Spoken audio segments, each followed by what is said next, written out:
Welcome to the Slop Farm. Enjoy the video. You start by protecting your data. Back up to iCloud or make a local Finder backup now, because removing a beta can require reinstalling software. Once done, plug into power and connect to a Mac or PC with the latest Finder or iTunes. Make sure Wi-Fi is stable.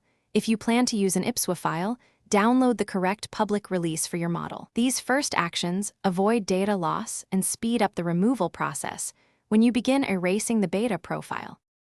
Now remove the beta profile. Open Settings, go to General, then VPN and Device Management, tap the iOS beta software profile and choose Remove Profile. Once removed, immediately restart your iPhone to clear the beta enrollment flag. After reboot, go to Settings, General Software Update. The phone should detect the latest public release. If it doesn't, connect to Finder/iTunes on your computer and install the public IPSWA or use the Restore option. Finish by installing the public firmware and then restore your backup if you want your data back.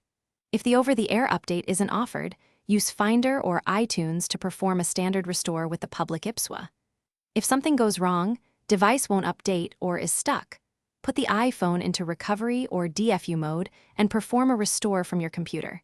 DFU reinstalls firmware and resolving damaged beta installs. If problems persist, contact Apple support for guided assistance.